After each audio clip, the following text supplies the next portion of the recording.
I'm quitting my job tomorrow, Grandma. You'll take care of me while I figure things out.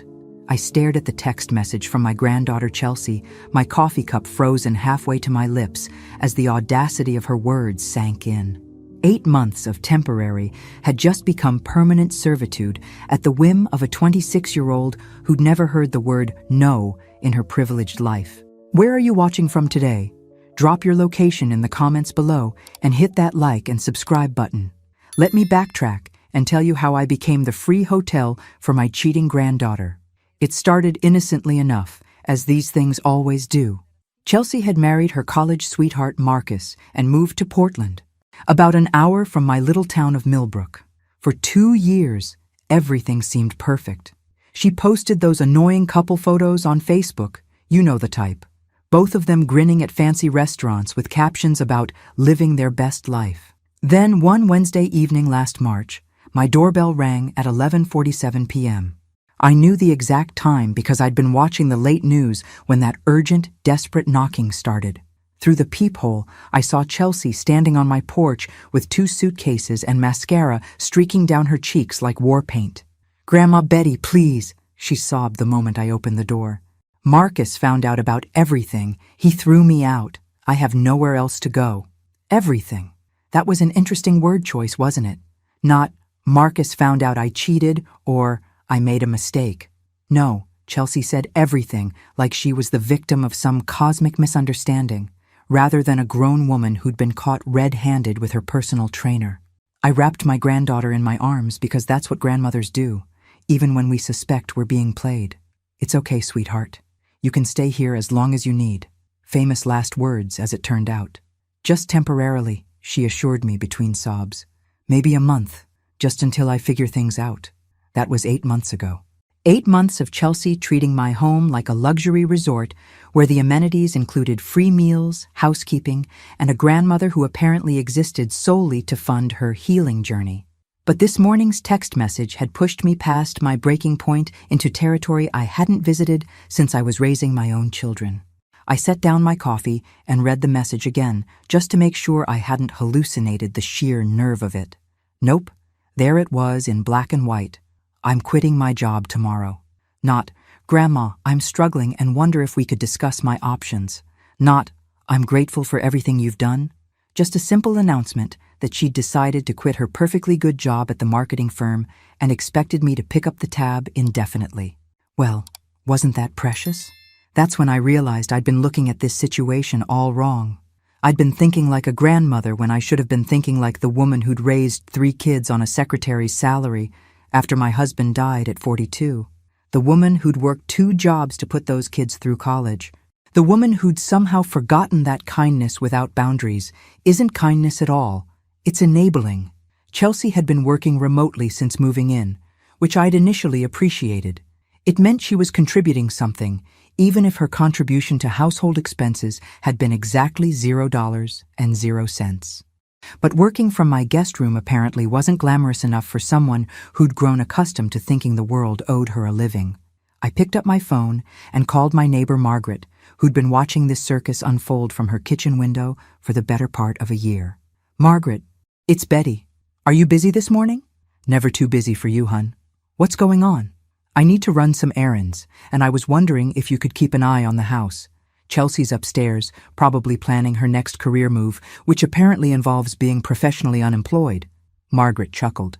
"That girl's really something, isn't she? Bill saw her having lunch at that expensive bistro downtown yesterday. Said she was dressed like she was going to a job interview at Vogue." "Interesting. Chelsea had told me she was home all day working on a big project. Either she was moonlighting as a fashion model, or my granddaughter had been lying to me. Again. Margaret, can I ask you something? In your honest opinion, do you think I'm being a pushover?" The silence on the other end stretched long enough for me to question whether the call had dropped. "Betty," Margaret finally said, "you're the kindest woman I know. But that girl has been taking advantage of your generosity since the day she moved in. Last week, I saw her having groceries delivered while you were at the store buying food for dinner. She's ordering takeout while you're cooking meals she doesn't even bother to eat." My stomach clenched because every word Margaret said was true. Chelsea had her own routine that existed parallel to mine, like we were roommates who'd never actually agreed to the arrangement. She slept until 10, worked sporadically, took long lunch breaks, and treated my home like her personal retreat center. I think, Margaret continued gently, it might be time for some tough love. After hanging up, I sat in my kitchen and really looked at my life for the first time in months. My grocery bills had doubled. My utility bills had increased by 40%. My quiet, peaceful retirement had become a constant stress fest of walking on eggshells around someone who acted like I should be grateful for her presence. But the text message this morning had clarified something important. Chelsea wasn't planning to leave. She wasn't figuring anything out. She was settling in for a permanent vacation funded by her grandmother's Social Security and retirement savings. That afternoon, I made 3 phone calls that would change everything. The first was to my friend Dorothy, who worked at the employment office downtown. Dorothy, I need a favor. I need to know what kinds of jobs are available for someone with marketing experience. Planning a career change at 73, Betty? Dorothy laughed. Not for me, for my granddaughter. The one who's been living with me. Oh, the pretty blonde? Funny thing about her. She came in here about 3 months ago, said she'd been laid off from her job and filed for benefits. But then last month, my friend Helen, who works at that marketing firm downtown, mentioned they were having trouble with an employee who kept calling in sick. Same girl, same name. Seems like she was working while collecting unemployment. The ground shifted under my feet.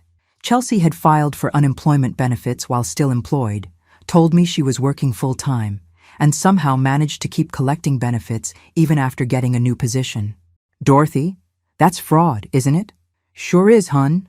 Big time. My second call was to my lawyer, a sharp woman named Patricia who'd handled my husband's estate years ago. Patricia, I need to ask about something. If someone is living in my house and receiving mail here, does that establish any kind of legal tenancy? Betty, what's going on? I explained the situation in broad strokes. Patricia listened without interrupting, which is why I'd always liked her. In Oregon, she said finally, someone who's lived in a property for more than 30 days with the owner's permission is considered a tenant, even without a lease. But given that this is family and there's no written agreement, you have options. The key is documentation and following proper procedures. What kind of procedures? Have you asked her to leave? No, I hadn't thought it would be necessary. That's step 1. A clear, documented request with a reasonable timeline. My third phone call was to my bank. Mrs. Henderson, this is Betty Carson. I need to make some changes to my account access. That evening, Chelsea came downstairs for dinner wearing one of those athleisure outfits that cost more than my monthly phone bill. She'd done her hair and makeup like she was going somewhere special, not like someone who'd supposedly been working from home all day. Smells good, Grandma, she said, settling into what had become her chair at my kitchen table. I served the pot roast I'd been making since before she was born, the same recipe that had fed her father when he was her age and working construction to put himself through night school. Chelsea, I said, sitting down across from her, we need to talk. Something in my tone must have registered because she looked up from her phone for the first time in weeks. Is everything okay? That depends. I got your text this morning about quitting your job. She brightened immediately. Oh, good. I was hoping we could discuss that. See, I've been doing a lot of thinking about my life path, and I've realized that traditional employment just isn't aligned with my authentic self. I need time to explore my passions, maybe start a wellness blog or get into life coaching. But that requires an investment period where I'll need support while I build my brand. I blinked at her. Your authentic self? Exactly. I can't be my best self when I'm trapped in corporate capitalism. I need freedom to discover who I'm meant to be.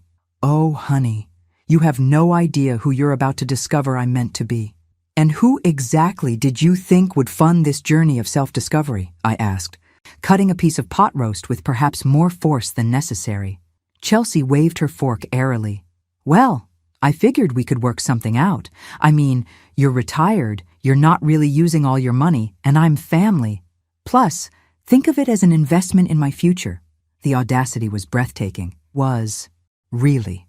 My retirement money was a modest pension and Social Security that barely covered my own expenses before Chelsea had moved in and tripled my costs. But in her mind, I was apparently sitting on some vast fortune just waiting to subsidize her quarter-life crisis. Chelsea, sweetheart, let me make sure I understand this correctly. You want to quit your job, the job that provides your health insurance and income, so you can start a wellness blog. And you expect me to pay for your living expenses while you figure out if blogging is profitable? When you put it like that, it sounds bad, she said, her lower lip jutting out in the same pout that had worked on her grandfather when she was 6. But I'm not asking you to support me forever, just until I get established. How long is until you get established? Chelsea shifted uncomfortably. I don't know, a year, maybe 2? These things take time, Grandma. You can't rush authentic growth. A year, maybe 2. I was supposed to fund a grown woman's extended adolescence for potentially 2 years while she discovered her authentic self on my dime. And what makes you think I can afford to support 2 people on my retirement income? Come on, Grandma. This house is paid off and it's not like you have expensive hobbies. Plus, Dad's always said you're really good with money. Right. Because being good with money, when you're 73, means you have unlimited funds to waste on other people's fantasy careers. Not that you've spent decades being careful and frugal so you don't become a burden on your family in your old age. Chelsea, I need you to listen to me very carefully. I cannot and will not support you while you quit your job to start a blog. Her face went through several interesting expressions. Confusion first, as if she couldn't process the concept of hearing no, then hurt, the practiced wounded look she'd perfected as a teenager. Finally, anger, which was at least honest. Grandma, I can't believe you're being so selfish. I thought family was supposed to help each other. Family does help each other. I've helped you for 8 months. I've provided you with housing, food, utilities, and emotional support while you've contributed nothing except higher bills and attitude. I've been working. Have you? Because I had an interesting conversation with Dorothy at the employment office today. The color drained from her face. For a moment, she looked exactly like her father when I'd caught him sneaking in past curfew 30 years ago. Guilty, panicked, and calculating how to talk her way out of trouble. What did she tell you? She told me that you filed for unemployment benefits 3 months ago, claiming you'd been laid off. But you were still working at the marketing firm, weren't you? Chelsea's confident expression crumbled. It's not what you think. Then explain it to me. I was having problems at work. My boss was micromanaging me, and the environment was toxic.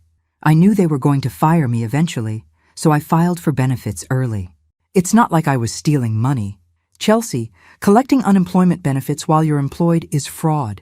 It doesn't matter if you think you might get fired someday. Lots of people do it. It's not a big deal. It's a felony, sweetheart. And it becomes a very big deal when the state finds out. For the first time since moving in, Chelsea looked genuinely frightened. You wouldn't report me. I don't have to. Dorothy said the employment office is already investigating discrepancies in your case. Chelsea stared at me for a long moment, and I could see her trying to figure out if there was any angle left to work. Grandma, please. I made a mistake, but I can fix it. I'll pay back the money. With what money? You want to quit your job, remember? I'll keep the job and start paying you rent. How much rent? I don't know. Whatever's fair. I pulled out a piece of paper I'd been working on while she was upstairs. I calculated your fair share of household expenses since you moved in. Food, utilities, increased insurance costs, wear and tear on the house. It comes to about $200 per month.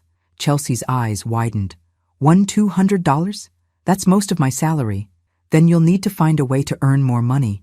This is insane. Other grandparents would be supportive. Other grandparents probably have grandchildren who don't commit fraud and expect their families to fund their lifestyle fantasies. Chelsea stood up so fast, her chair scraped against the floor. Fine. You know what? Maybe I don't want to stay here anymore anyway. This house is depressing and you're... She paused, probably remembering that she needed my continued cooperation. I'm what, Chelsea? Nothing. Forget it. But I could see it in her eyes. I was old. I was boring. I was an obstacle to the life she thought she deserved.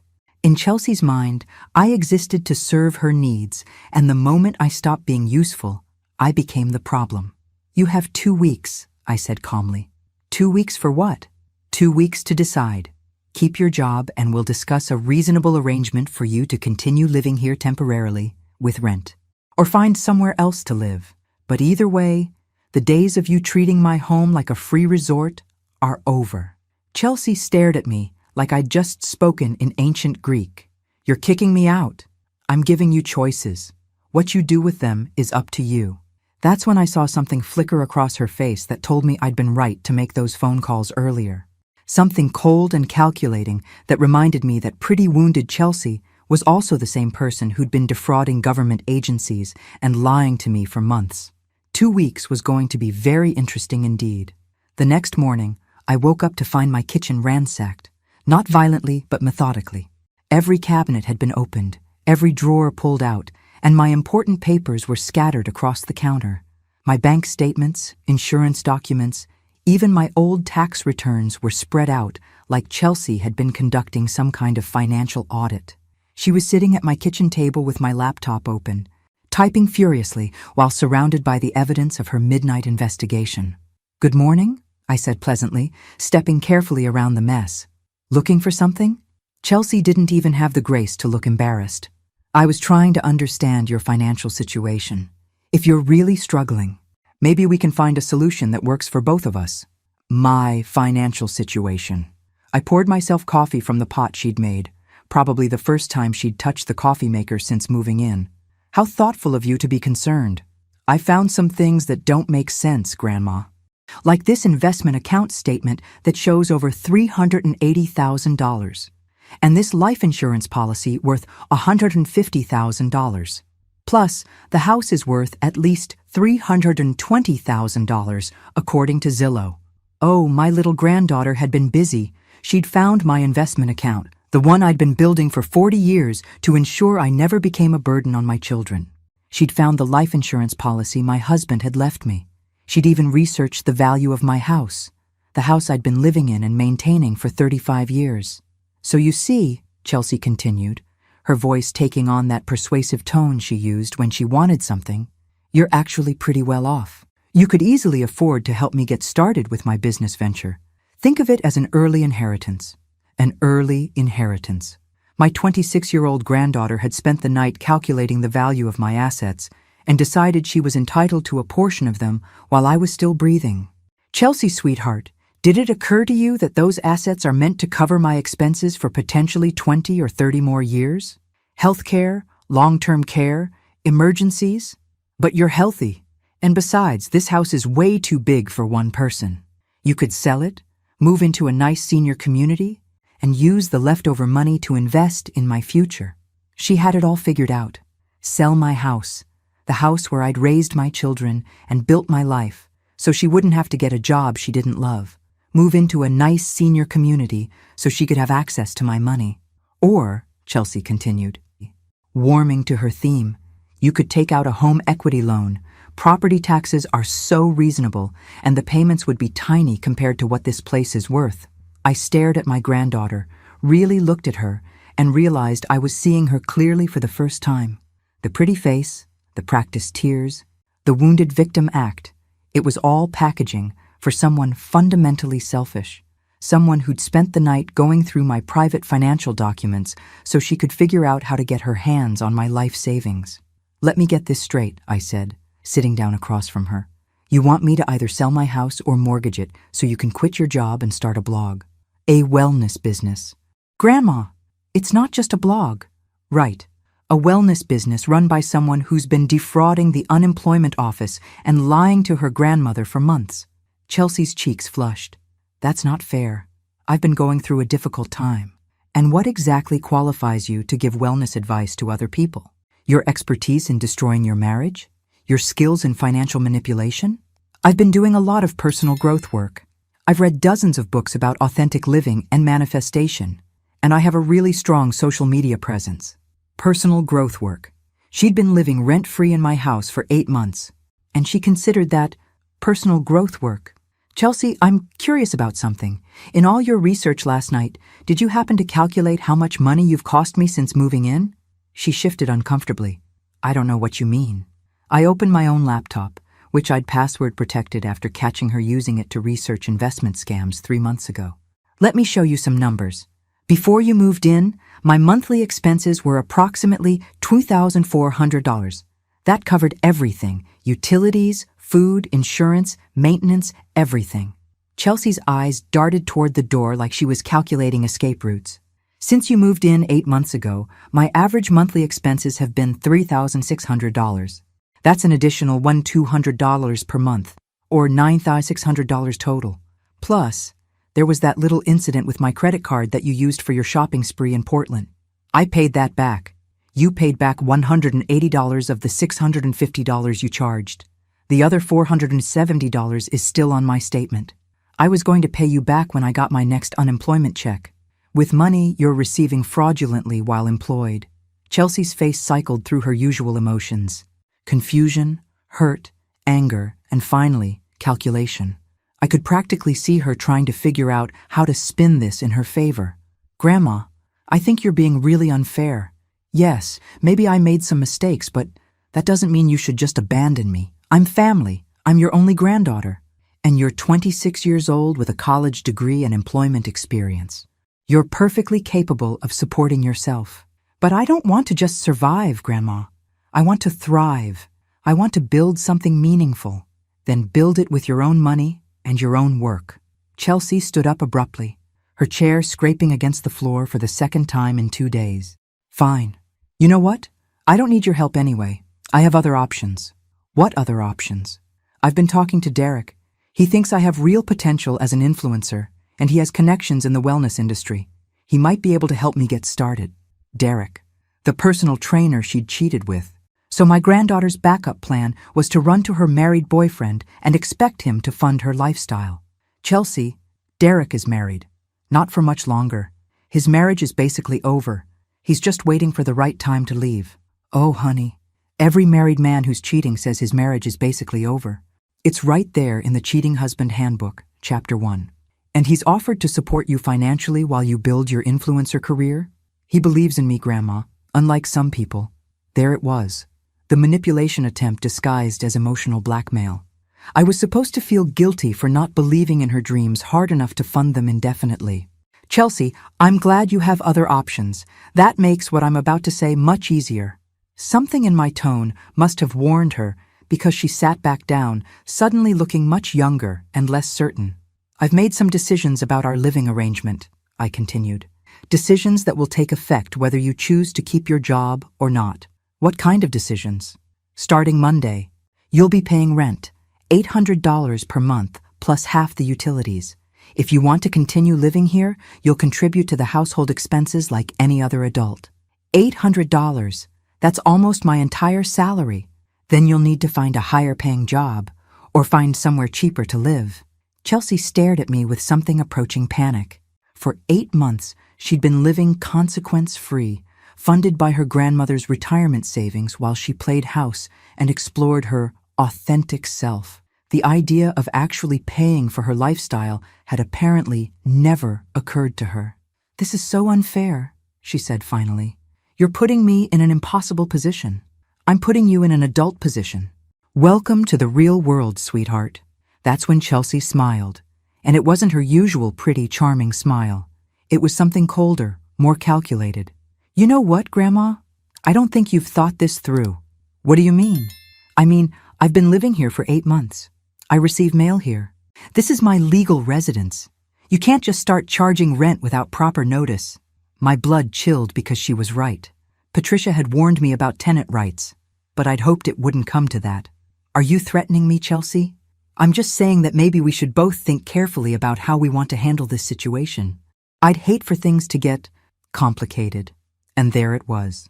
My sweet granddaughter, the one I'd taken in when she had nowhere else to go, was threatening to use tenant laws to prevent me from controlling my own home.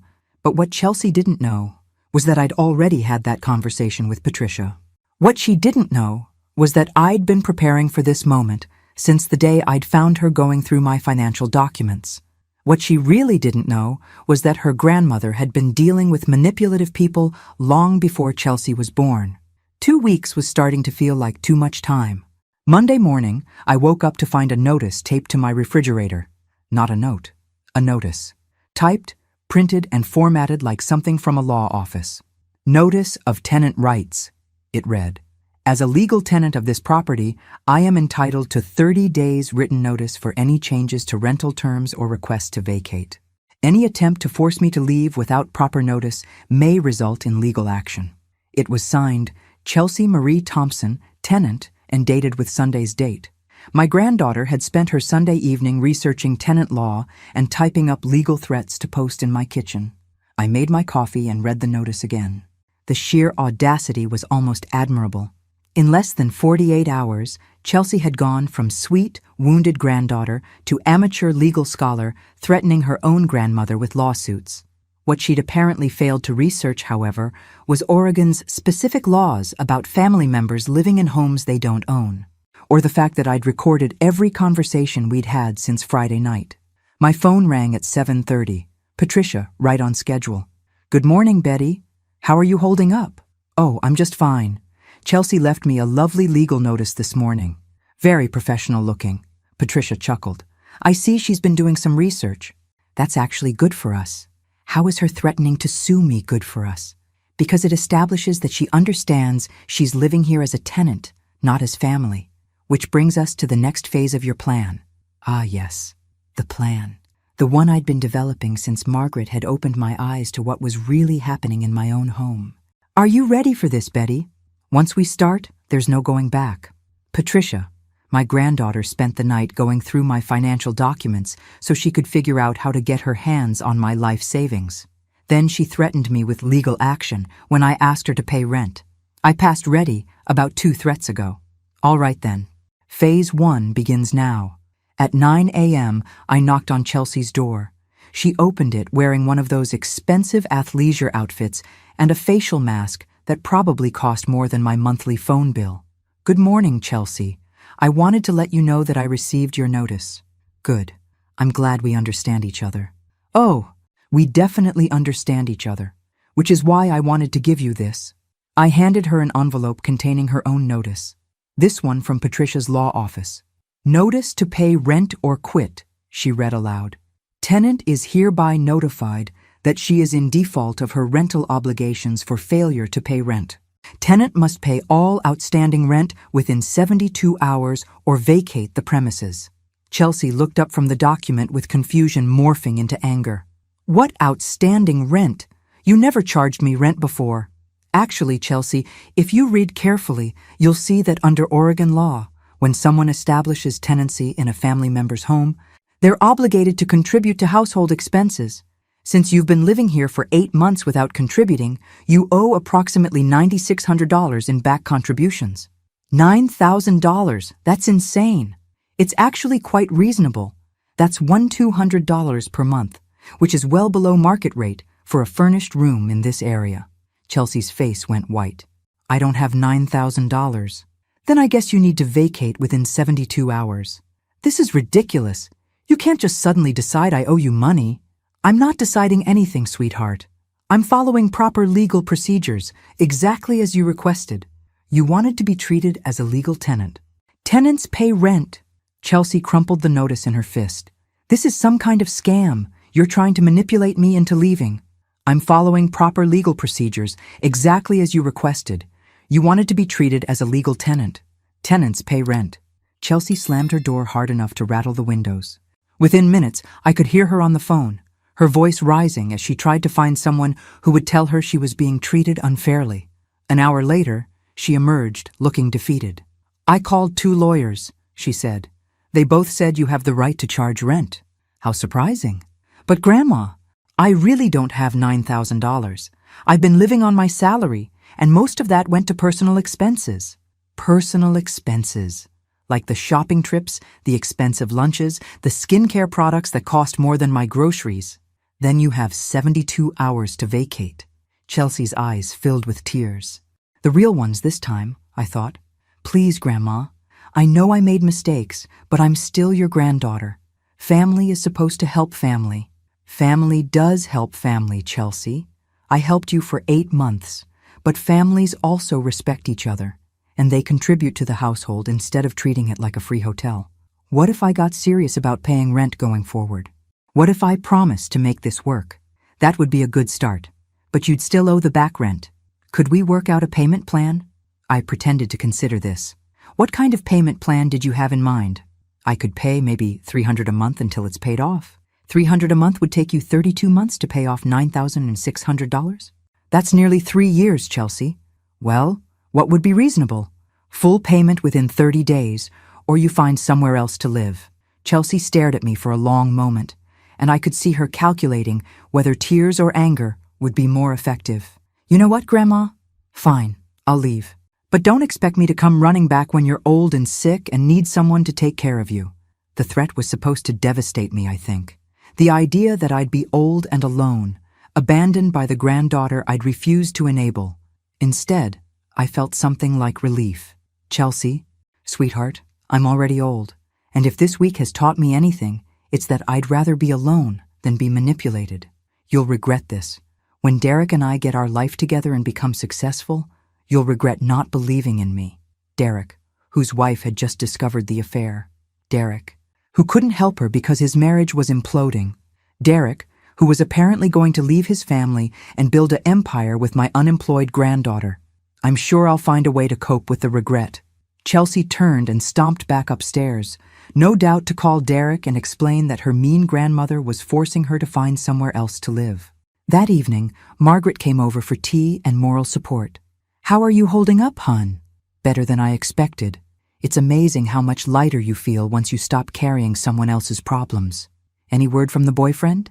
Chelsea's been on the phone all afternoon. I think she's discovering that Derek's availability is more limited now that his wife knows about them. Margaret sipped her tea thoughtfully. What do you think she'll do? I think she'll try one more manipulation attempt. When that doesn't work, she'll probably leave in a dramatic fashion and try to make me feel guilty about it. And if she does? I smiled at my friend. Margaret, I spent 40 years dealing with difficult people in customer service. Chelsea is good, but she's not that good. But I was wrong about one thing. Chelsea wasn't planning to leave dramatically. She was planning something much more calculated. Wednesday morning, I woke up to my doorbell ringing at 6:15 a.m. Through the window, I saw a police car in my driveway and 2 uniformed officers on my porch. My stomach dropped because whatever Chelsea had planned, it involved law enforcement. Mrs. Carson, I'm Officer Martinez. This is Officer Thompson. We received a call about a welfare check. A welfare check? Your granddaughter called us last night. She's concerned about your mental state and your ability to care for yourself safely. I stared at them for a moment, processing the sheer audacity of what Chelsea had done. She'd called the police and reported me as mentally incompetent. Officers, would you like to come in? I think there's been some kind of misunderstanding. Officer Martinez looked relieved. I suppose when you're doing welfare checks on elderly people, it's always a good sign when they answer the door coherently dressed and invite you in for coffee. Ma'am, your granddaughter was quite upset when she called. She said you'd been acting erratically, making unreasonable demands, and she was worried you might be experiencing some kind of cognitive decline. What kind of unreasonable demands? She said you suddenly started charging her rent after letting her live here for free, and that you'd threatened to evict her for no reason. Officer Thompson was looking around my kitchen, which was clean and organized. The breakfast dishes were washed and put away. The coffee was fresh. Everything was exactly as it should be in the home of someone with full mental capacity. Officers, would you like to see the documentation from this situation? I showed them Chelsea's legal notice about tenant rights. I showed them my notice about back rent. I showed them my bank statements documenting the increased expenses since Chelsea had moved in. Your granddaughter didn't mention that she'd been living here for 8 months without paying rent, Officer Martinez observed. She also didn't mention that she's been collecting unemployment benefits while working, I added. The officers exchanged glances. Ma'am, that sounds like benefits fraud. I believe it is. I have documentation of that as well, if you need to see it. Officer Thompson cleared his throat. Mrs. Carson, your granddaughter also mentioned that you'd been going through her personal belongings and making threats. That's interesting, since the only person who's been going through personal belongings is Chelsea. She searched my financial documents without permission and used that information to pressure me into funding her lifestyle. I showed them the photos I'd taken of my papers scattered across the kitchen counter Monday morning. Did you give her permission to access these documents? Absolutely not. I woke up to find my kitchen ransacked and my private financial information spread across the table. Officer Martinez was taking notes now. Mrs. Carson, based on what we're seeing here, It appears your granddaughter may have misrepresented the situation when she called us. I think my granddaughter is a scared young woman who's about to face some adult consequences for the first time in her life. But I don't think that constitutes a mental health emergency on my part. No, ma'am, it doesn't. We'll document this as an unfounded welfare check. Thank you. I'd appreciate that. After the officers left, I sat in my kitchen and tried to process what had just happened. Chelsea had called the police and tried to have me declared mentally incompetent. She'd lied to law enforcement and wasted their time because she was angry about being asked to pay rent. This wasn't just manipulation anymore. This was scorched earth. At 10 a.m., Chelsea came downstairs dressed like she was going to court. Hair done, makeup perfect, wearing her most conservative outfit. "Good morning, Grandma. I heard you had some visitors this morning." I did indeed. Very enlightening conversation. "I hope you understand that I was only concerned about your welfare. When elderly people start behaving erratically, sometimes family has to intervene." Elderly people, behaving erratically. She was 26 years old and talking to me like I was a confused child. "Chelsea, the officers seem to think you'd misrepresented the situation." "What do you mean?" "I mean, they were surprised to learn that the erratic behavior you were concerned about involved me asking you to pay rent after 8 months of free housing." Chelsea's confident expression faltered slightly. "Well, I may not have explained the full context." "The full context being that you've been defrauding the unemployment office, going through my private financial documents, and threatening me with lawsuits when I asked you to contribute to household expenses? That's not... You're twisting everything." "Am I?" "Because Officer Martinez seemed to think that filing false benefits claims while living rent-free with family might be something the state would be interested in investigating." Chelsea went very still. "You didn't tell them about that." "I showed them documentation. They drew their own conclusions." "Grandma, you can't report me for that. I'm family." "Chelsea, you just tried to have me declared mentally incompetent because I asked you to pay rent. Family works both ways." For the first time since this whole situation started, Chelsea looked genuinely frightened. Not manipulative tears or wounded victim act. Real fear. "What do you want from me?" "I want you to pack your things and leave my house. Today." "I can't leave today. I don't have anywhere to go." "Then you should have thought about that before you called the police and tried to have me committed." Chelsea stared at me for a long moment, and I could see her trying to figure out if there was any angle left to work. "What if I apologize? What if I promise to get serious about paying rent and contributing?" "Chelsea, you crossed a line this morning. You lied to law enforcement and tried to use my age against me. There's no coming back from that." "Please, Grandma, I'll do anything." "You'll do anything except get a job and support yourself like an adult. That's not fair. Life isn't fair." "Sweetheart, sometimes we have to do things we don't want to do. Sometimes we have to work jobs we don't love. Sometimes we have to live in places that aren't as nice as we'd prefer. That's called being an adult." "I hate you," she said quietly. "I know, but I love you enough to stop enabling your bad choices." "This isn't love. This is abandonment." "No, Chelsea. Abandonment would have been letting you continue down this path until you're 40 and still expecting other people to pay your way." Chelsea went upstairs to pack, and I called Patricia to let her know about the morning's developments. "She called the police?" "That's actually filing a false report under Oregon law." "I don't want to press charges, Patricia. I just want her out of my house." "That's your choice, but you should document everything in case she escalates further." "Do you think she will?" "Betty, your granddaughter has shown a pattern of increasingly desperate behavior. First manipulation, then legal threats, then false police reports. People like that usually don't stop until they face real consequences." That afternoon, Chelsea loaded her car with her belongings. It took several trips, which told me exactly how much stuff she'd accumulated during her 8 months of temporary housing. As she was putting the last suitcase in her trunk, she turned to me with one final attempt. "Grandma, I know you think I'm terrible, but I really was trying to build something meaningful with my life. Chelsea, you were trying to build it with my money while lying to me about your circumstances. That's not building something meaningful. That's being a con artist. I would have paid you back eventually." "With what money? You wanted to quit your job, remember?" She didn't have an answer for that. "Where will you go?" I asked, because despite everything, she was still my granddaughter. "Derek said I could stay with him until we figure things out." Derek, whose wife had just found out about the affair. Derek, who couldn't leave his family.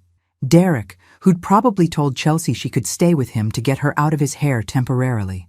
Chelsea, Derek is married with children. Do you really think that's a stable situation? His wife is moving out. They're getting separated. I almost felt sorry for her. Almost. I hope that works out for you. Chelsea got in her car and rolled down the window. Grandma, when this all falls apart for you, when you're sitting in this house all alone, remember that you chose this. I will, sweetheart. I absolutely will. I watched her drive away, and then I went inside to change my locks. But Chelsea's final manipulation wasn't driving away in a huff. It was the phone call I received 2 hours later from my son. Mom, what the hell is going on with Chelsea? My son Danny's voice was tight with anger and disbelief. She just showed up at our house crying, saying you threw her out and called her a criminal. I closed my eyes and took a deep breath. Of course Chelsea had driven straight to her father. Of course she'd presented herself as the victim of her cruel, unreasonable grandmother. Danny, it's a complicated situation. She says you suddenly started charging her rent and threatened to evict her when she couldn't pay. Mom, she's been going through a hard time since her divorce. Her divorce was because she was cheating on Marcus with a married personal trainer. Silence on the other end. What? Chelsea wasn't the victim of a failed marriage, Danny. She was caught having an affair and Marcus threw her out. She came to me because she had nowhere else to go, not because I was her first choice. She never told us that. I'm sure she didn't. Just like she probably didn't tell you that she's been collecting unemployment benefits while working full-time. More silence. I could almost hear my son processing this information and realizing how much his daughter had lied to all of us. Mom, even if that's true, she's still family. We don't just throw family out on the street. Danny, I didn't throw her out on the street. I asked her to contribute to household expenses after 8 months of free housing. When she refused and threatened me with legal action, I gave her proper notice. She threatened you? She researched tenant law and left me legal notices claiming I couldn't change the terms of her living arrangement. She also went through my private financial documents without permission and used that information to pressure me into funding her lifestyle indefinitely. Jesus, Mom! I had no idea. There's more. This morning she called the police and reported me as mentally incompetent because I asked her to pay rent. She what? She told the officers I was behaving erratically and couldn't care for myself. She tried to use my age against me to avoid being held accountable for her choices. The silence stretched long enough that I wondered if the call had dropped. Danny, are you still there? I'm here. I'm just processing. Chelsea is upstairs right now telling Linda that you've lost your mind and you're being cruel to her for no reason. What do you think? I think my daughter has been lying to everyone. And I think I owe you an apology. Relief flooded through me. I'd been terrified that Chelsea's manipulation would work on her parents the same way it had worked on me for 8 months. You don't owe me an apology, Danny. You believed your daughter. That's what good parents do. Good parents also teach their children to be responsible adults. Apparently, Linda and I failed at that. Chelsea is 26 years old. She's responsible for her own choices now. Mom, can I ask you something? How long has this been going on? I told him everything. The increased expenses, the unemployment fraud, the credit card charges, the financial research, the legal threats, all of it. $9,600? Danny's voice was incredulous. She cost you $9,600 in 8 months? Actually, it was closer to $10,000 when you include the credit card charges she never paid back. And she wanted you to continue supporting her indefinitely? She wanted me to sell my house or take out a home equity loan so she could quit her job and start a wellness blog. A wellness blog? Danny's voice was flat. My daughter, who's never held a job for more than 2 years and just destroyed her marriage through infidelity, wants to give other people wellness advice. That appears to be the plan. Mom, I am so sorry.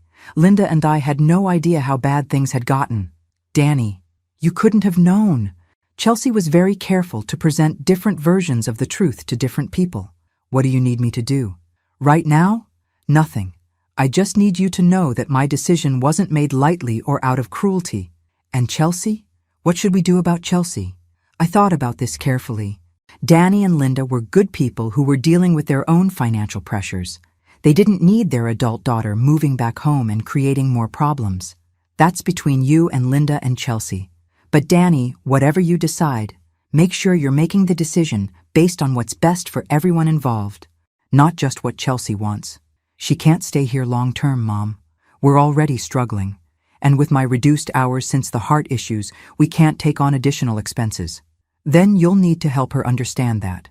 What if she refuses to leave? Then you'll face the same situation I just faced. The choice between enabling her or holding her accountable. After hanging up with Danny, I sat in my quiet kitchen and thought about family loyalty. For 8 months, I'd confused enabling with love. I'd thought that being a good grandmother meant sacrificing my own well-being for Chelsea's comfort. But real love, the kind that actually helps people, sometimes means saying no. Sometimes it means watching someone you love face consequences for their choices. Sometimes it means choosing your own well-being over someone else's demands. My phone rang again. This time it was Linda, Danny's wife. "Betty, I owe you an enormous apology." "Linda, you don't..." "Yes, I do. Chelsea has been here for 4 hours, and she's already caused more drama than we've had in our house all year. She's demanding we let her stay indefinitely. She's asking to borrow money. And when I told her she'd need to find a job, she had a complete meltdown. I'm sorry you're dealing with this. Don't apologize. You tried to warn us, but we didn't listen. We believed Chelsea's version of events without questioning it." What's Danny's reaction? Danny is furious. Not at you, at Chelsea. He just told her that she has 1 week to find other arrangements. How did she take that? About as well as you'd expect. Tears, accusations, threats to cut us out of her life forever if we don't support her dreams. I'm sorry, Linda. Betty, can I ask you something? In all the time Chelsea was living with you, did she ever ask about your health, your finances, your needs? I thought about this. 8 months of daily interaction. And Chelsea had never once asked how I was feeling, whether I needed help with anything, or if her presence was creating any burden. No, she never asked. That tells you everything you need to know about her priorities. That evening, Margaret came over to check on me. "How are you holding up?" "Han? Better than I expected. It feels strange having my house back to myself, but it's a good strange. Any regrets?" "None. For the first time in 8 months, I can walk through my own house without wondering what Chelsea has gotten into or what new crisis she's created. What do you think will happen to her?" I looked out at my garden, where the flowers I'd planted last spring were blooming despite my neglect during the Chelsea months. "I think she'll figure it out. Maybe not today, maybe not next month, but eventually she'll realize that she can't manipulate her way through life forever. And if she doesn't, then that's her choice. I can't save someone who doesn't want to be saved. But I was wrong about Chelsea figuring it out quickly. 3 days later, she was back with a plan that would test everything I thought I knew about family loyalty. Saturday morning, I was enjoying my first peaceful breakfast in 8 months when Chelsea's car pulled into my driveway. But she wasn't alone. Derek was with her, and they were both getting out of the car with the kind of determined expressions that meant trouble. I watched through my kitchen window as they approached my front door. Derek was older than I'd expected, maybe 35, with that particular brand of male confidence that comes from having women compete for your attention. Chelsea was wearing a dress I'd never seen before, something expensive looking that made her look more sophisticated than her usual athleisure uniform. The doorbell rang, and I took my time answering it. "Hello, Chelsea." "Derek." "Grandma, we need to talk." Chelsea's voice was different, more assured, less desperate. "This is Derek Morrison, my business partner." Business partner. How quickly the married personal trainer had been rebranded. "Mr. Morrison." I nodded politely but didn't invite them in. "Mrs. Carson, it's a pleasure to meet you. Chelsea has told me so much about you." "I'll bet she has." "What can I do for you both?" "We'd like to present you with a business proposition," Derek said, flashing the kind of smile that had probably worked on countless women. "An opportunity that could benefit all of us." "I'm listening." "May we come in?" Chelsea asked. "This is going to take a few minutes to explain properly." Against my better judgment, I let them into my living room. Derek looked around with the calculating eye of someone appraising property values, while Chelsea settled onto my sofa like she still lived here. "Grandma, Derek and I have been working on something amazing. a wellness retreat center that combines fitness, nutrition, and spiritual healing. We found the perfect opportunity, and we have investors interested. How nice for you. Derek leaned forward earnestly. Mrs. Carson, what we need is a small bridge loan to secure our startup costs while our main financing comes through. Just temporary funding to show good faith to our investors. And how much is this bridge loan? $50,000, Chelsea said quickly. But it's completely secured, and you'd earn 8% interest annually. $50,000. They wanted me to loan them $50,000 for a wellness retreat run by a woman who'd been unemployed for weeks and a man who'd been cheating on his wife. That's an interesting proposal. Tell me about this business plan. Derek pulled out his phone and showed me what looked like generic wellness retreat photos downloaded from the internet. Beautiful mountain views, people doing yoga, rustic cabins. We're planning to rent retreat space initially, Derek explained. Keep overhead low while we build our client base. And your target market? Professional women who need to reconnect with their authentic selves, Chelsea said eagerly. Derek has connections throughout the fitness industry, and I'll handle the marketing and social media. What's your background in retreat management? Derek's confidence flickered slightly. Well, I've been in the fitness industry for 8 years. I understand what people need for wellness. And your experience in business management? Hospitality? Event planning? Chelsea would handle the administrative side. She has a marketing background. Chelsea has 8 months of entry-level marketing experience. Grandma! Chelsea's voice was sharp. You're being unfair. I'm being realistic. You're asking me to invest my retirement savings in a business run by someone with no relevant experience, and someone who... I paused, looking at Derek. What's your current employment status? Derek shifted uncomfortably.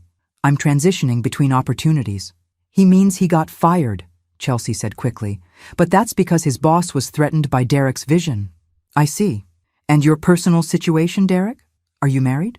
It's complicated, he said, his charming smile becoming strained. Most things are. Chelsea, can I speak with you privately for a moment?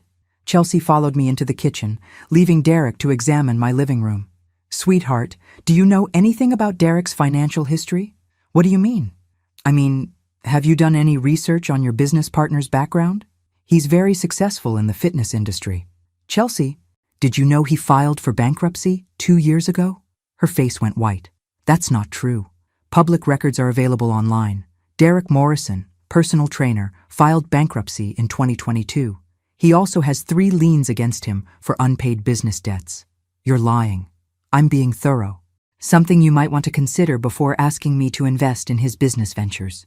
We returned to the living room, where Derek was studying the family photos on my mantel with uncomfortable intensity.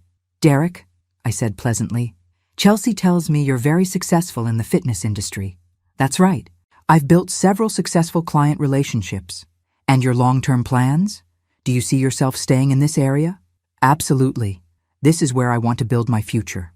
With Chelsea? Derek and Chelsea exchanged glances. We're partners in every sense, he said carefully. How nice. And your wife? Is she supportive of your career change? Derek's composure cracked completely. My personal life doesn't affect my business capabilities. Actually, it does when you're asking people to invest in your judgment. Chelsea, did Derek mention that he's still married and living with his wife and children? That's temporary, Chelsea said desperately. They're working out the separation details. Are they? Because I called the courthouse yesterday. No divorce papers have been filed. The silence in the room was deafening. Derek looked like he wanted to disappear, and Chelsea looked like she was about to cry. Mrs. Carson, Derek said finally, I think there's been some misunderstanding. I don't think so. I think you're a married man having an affair with my granddaughter, and you're both trying to scam me out of my retirement savings. It's not a scam, Chelsea protested. This is a legitimate business opportunity. Based on what? Photos downloaded from the internet? A business plan you haven't shown me? The expertise of a bankrupt personal trainer who can't even handle his own marriage honestly? Derek stood up abruptly. I think we should go. I think that's an excellent idea. As they reached the door, Chelsea turned back with one final attempt. Grandma, I know you're angry, but this could really work. We just need someone to believe in us. Chelsea, I've believed in you for 26 years, but believing in someone doesn't mean funding their fantasies with money they haven't earned. "You're going to regret this," Derek said quietly. "I'm going to regret letting you into my house, but I'll get over it." After they left, I sat in my living room and tried to process what had just happened. Chelsea and her married boyfriend had attempted to manipulate me into funding their fantasy business based on internet photos and empty promises. But what bothered me most wasn't the attempted scam.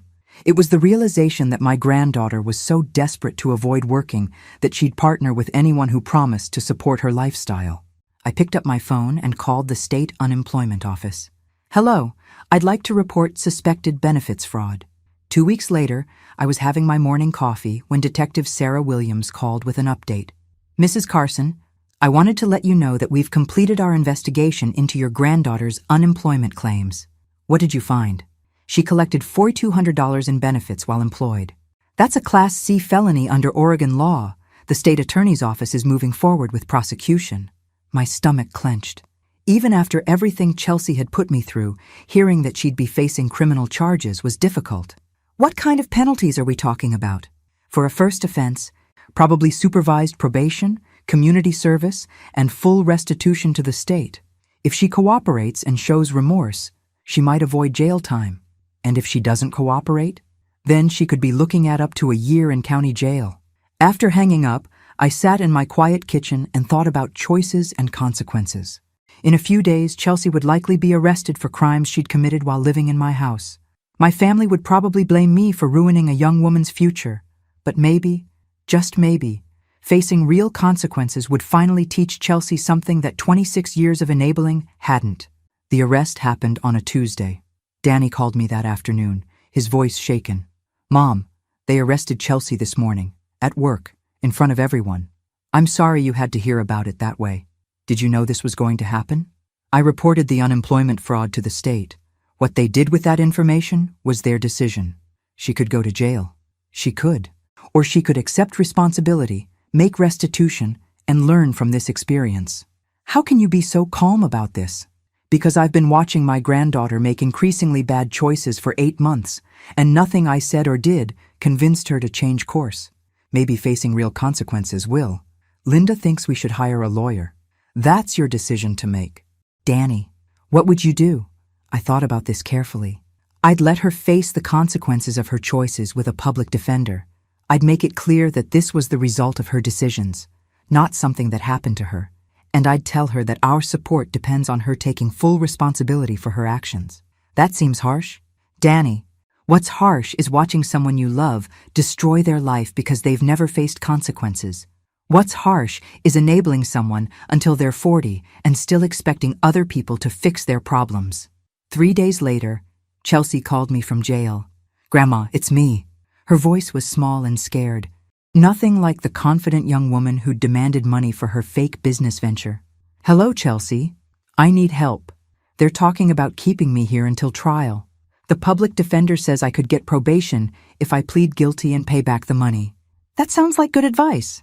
"But I'd have a criminal record. It would ruin my future." "Chelsea, what did you think would happen when you committed fraud?" I don't know. I thought it would work out somehow." There it was again. The root of Chelsea's problems. I thought it would work out somehow. She'd gone through life expecting other people to make things work out for her. "How much is the restitution?" $4,200 plus court costs. Maybe $5,000 total. "Do you have $5,000? "No. I was hoping. Dad said maybe you could help with the restitution and then I could pay you back." "Chelsea, I helped you for 8 months. I gave you free housing, free food, free utilities. You repaid me by lying, stealing, and trying to manipulate me into funding your lifestyle. Why would I give you more money?" "Because I'm your granddaughter. You're also a 26-year-old adult who made deliberate choices to break the law. I know I messed up, but I can change. I can be better." "Prove it." "How can I prove it if I'm stuck in jail?" "By taking responsibility for your actions instead of asking other people to rescue you from them." The line went quiet for so long I thought she'd hung up. "So you're just going to let me have a criminal record?" "I'm going to let you experience the natural consequences of your choices." "I hate you," she said finally. "I know, but someday, when you're a responsible adult who handles her own problems, you might understand that this was the most loving thing I could do." 6 weeks later, Chelsea pleaded guilty to unemployment fraud. She was sentenced to 2 years supervised probation, 200 hours of community service, and full restitution to the state. The family fracture was everything I'd feared. Danny and Linda blamed me for their daughter's criminal record. They stopped calling, stopped visiting, stopped including me in family events. But 9 months into Chelsea's probation, I received a letter that made everything worthwhile. "Dear Grandma," it began, "I know you probably don't want to hear from me, and I understand why. I've had a lot of time to think about what happened, and I finally understand some things I was too selfish to see before." The letter went on for 2 pages. Chelsea wrote about the community service she was doing at a literacy center, teaching adults to read. She wrote about the parenting classes she was taking as part of her probation requirements. She wrote about the part-time job she'd found at a nonprofit organization. "I realized that I'd never faced real consequences for anything in my life," she wrote. "Whenever I messed up, someone always fixed it for me or helped me avoid dealing with the results. I thought that was love, but I understand now that it was actually preventing me from growing up." She wrote about Derek, who had moved out of state after his wife filed for divorce and took the children. "I thought he was going to save me and make all my dreams come true," Chelsea wrote. "But he was just another person running from his responsibilities, like I was. We were perfect for each other in all the worst ways." The letter ended with something I'd never heard from Chelsea before: a genuine apology. "I'm sorry for lying to you, stealing from you, and treating you like a bank instead of like a person who deserved respect. I'm sorry for threatening you and trying to manipulate you.